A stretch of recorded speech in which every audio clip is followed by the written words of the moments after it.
Today we're going to be going over some of the hottest plants that I think are going to pop in 2025. And we're going to briefly talk about what worked in 2024 and what you might want to avoid. First up, after the last month's drop of the Dock Block Michelle through Home Depot's nationwide at $95 and some people getting them for $19, I think we're going to get a lot more tissue culture rare or previously rare plants, which is awesome. Honestly, it's so cool to see really neat plants that we've all been looking at for years and months to come down to a reasonable price. And I think we're going to continue to see more of the Anthuriums also. They definitely have lost some steam and some premium in the marketplace for how much you can charge for the seedlings, but the margin people are able to make when they produce, 200 or 300 or 500 seedlings from a batch is pretty high. So that has brought the price down a bit for all the different crosses,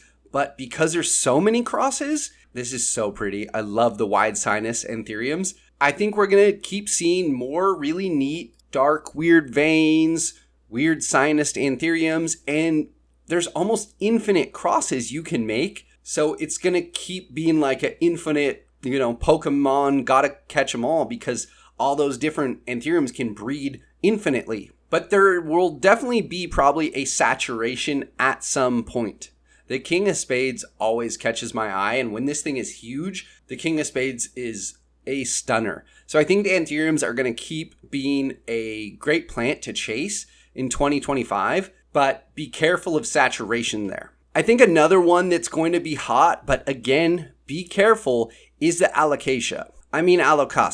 Just kidding. The Alocasias are beautiful, right? We all think they're striking, gorgeous plants because they are. But these plants produce corms at a crazy rate, which automatically puts so much supply into the market. And they also tissue culture very, very, very easily. And they also tend to produce variegation in tissue culture quite quickly, and usually from green plants. So although I think it's like a stable, strong plant that you could make some money on, and I wouldn't be nervous of having, except for spider mites, again, just like Anthuriums, there's some corms right there on a Maharani. Look at all those corms that probably came off of one plant. Like 1, 2, 3, 4, 5, 6, 7, 8, 9, 10, 11, 12 corms off of one plant. And in tissue, I've seen them multiply from like one little stick to like 7 or 9, and then that exponentiates. So Alocasia definitely still going to be hot. And you kind of want to like trend jump these things. That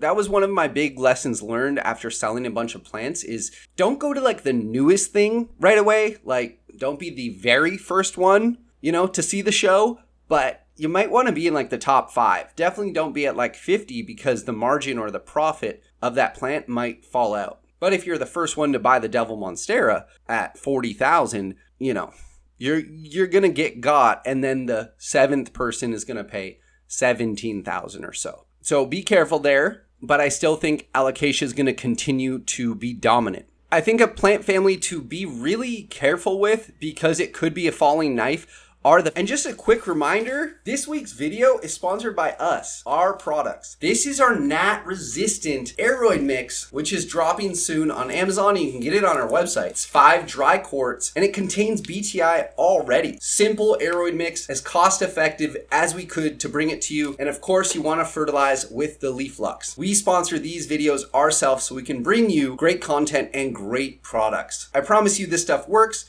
It's the stuff we've always used. And we made this to work great with Aroids. It's pH balanced and it contains a ton of calcium, which your Aroids need. I think a plant family to be really careful with because it could be a falling knife are the philodendrons. If you're going to go into the philodendron game, definitely go on the side of like the new hybrids coming out, but they all look so similar. I'm sorry, I have to say it. This is a Florida Beauty Bob C, right? Hybrid.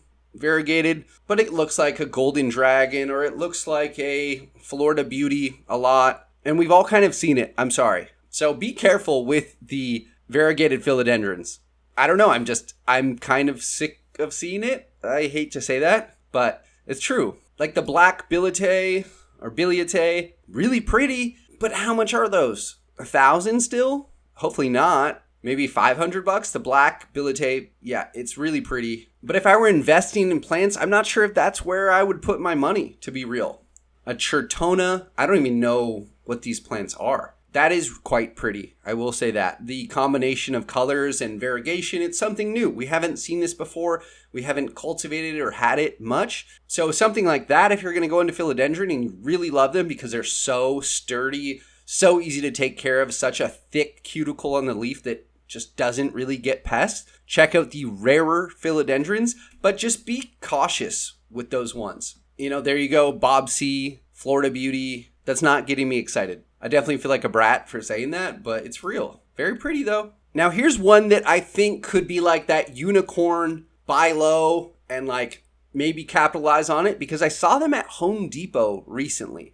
So there might be a trend for us to kind of copy Asia, as we typically do, and get super into the Staghorn Ferns. I think they're such art pieces when they're hung on walls very perfectly, and they're just so obscure and nothing like anything most of us have seen. And I saw one at Home Depot for, I think it was like 45 or 50 bucks with the mounted wood part and everything. So platycerium is definitely one I would keep my eye on as like one that could really take off. It might stay mellow for a few more years depending on how things go. But the people I talk to that are really in the know in the Aroid world definitely are already dabbling with platycerium. And they're definitely just gorgeous, odd plants. And it seems like you can collect so many different varieties of them. I'm new to it, right? So they all look the same to me.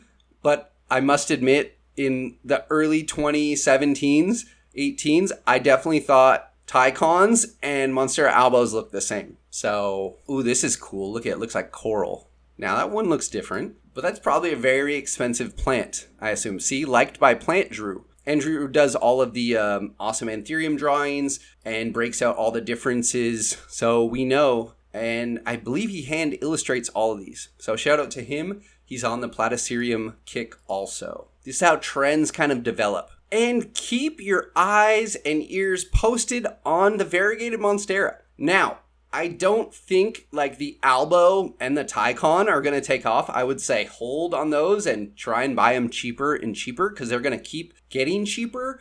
But your weird, rare sports that we've talked a lot about on this channel, the white monster, this looks like Bulbasaur, but okay, white monster. Anything with weird variegation is gonna pop. Not Aurea.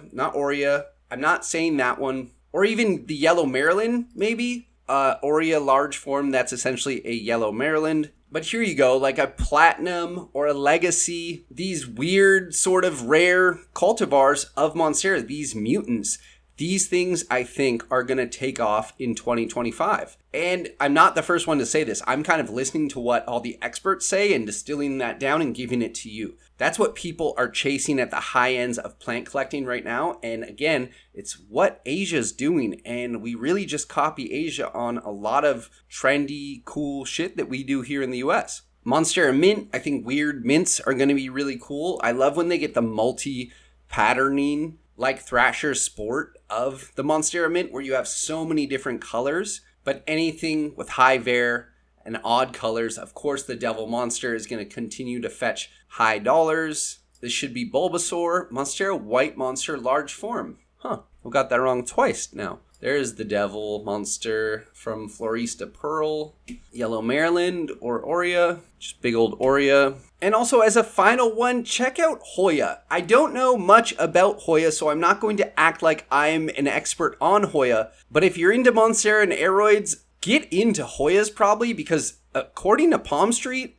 and other people have made a lot of money selling Hoya. And I bet Hoya is going to be coming into tissue culture soon, so tissue culture is where you can make the most money in houseplants because of the multiplication. But thank you for watching another video. Click the thumbs up down below if you enjoyed this video, and we'll see you in the next one.